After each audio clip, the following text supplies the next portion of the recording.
ان ساری باتوں کا ذکر کر رہا ہے کہ کس طرح دشمن پلاننگ کرتا ہے، کس طرح دشمن سازش کرتا ہے۔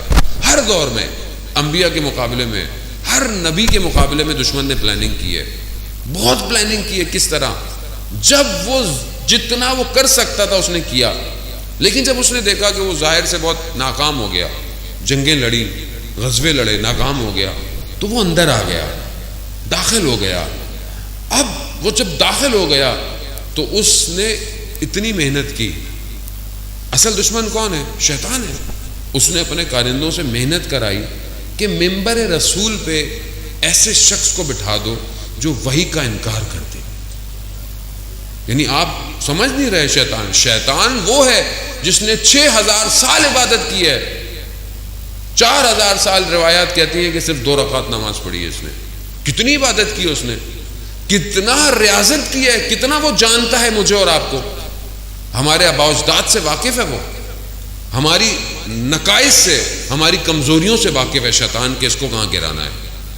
تو قوم کو بھی جانتا ہے، قوم کو کیسے گرانا ہے، اس نے ملتوں کو تباہ کیسے کرنا ہے۔ اس نے اپنے کارندے دنیا میں چھوڑے ہوئے ہیں جو شروع سے یہی چاہتے ہیں کہ مسلمانوں کو آپس میں لڑاؤ، تقسیم کرو تاکہ ان پہ حکومت کرنا آسان ہو جائے۔ اور یہ اس نے پچھلے کئی 100 سالوں سے یہ کیا ہے۔ اب آپ آنکھیں بند کر کے بیٹھ جائیں کہ نہیں یہ نہیں ہے، یہ نہیں ہے، تو پھر آپ سمجھے ہی نہیں کربلا کو، آپ کو یہ سمجھ ہی نہیں آیا کہ امام حسین آئے کیوں تھے کربلا۔ امام حسین صرف 61 ہجری کے یزید کو گرانے نہیں آئے تھے، قیامت تک کے یزیدیت کے نظام کو تباہ کرنے کے لیے آئے تھے۔ اور یہیں سے ہوگا، ظاہر ہے دنیا کو خوف اسی ممبر سے ہے، دنیا کو ڈر اسی ممبر سے ہے کہ یہ حسینیت یہیں سے نکلے گی، یہی درس دے گا، یہیں سے ملے گا جو اللہ کے ولی کی طرف دعوت دی جائے گی۔ اور ظاہر ہے اس نے پوری کوشش کر آپ دیکھیں یہ اتنا بڑا اس نے جو ڈیزائن کیا ہے، یہ آسان تھوڑی ہے۔ یہ جو آج آپ نتائج دیکھ رہے ہیں بہت سارے، یہ اس کی بڑی پلاننگ ہے۔ اور اب اس نے جو کربلا میں پلان کیا تھا وہ آسان نہیں تھا۔ وہ کہیں فرعون آیا، کہیں نمرود بنا، کہیں قارون بنا، کہیں پر جو ہو سکتا تھا وہ بنتا آیا۔ ہر دفعہ اللہ کا ولی آیا، اس نے اس کو ہرا دیا۔ ہر جگہ اللہ کا ولی آیا، وہ ایک ایسی وادی میں لے آیا کہ لوگ امن میں آ گئے۔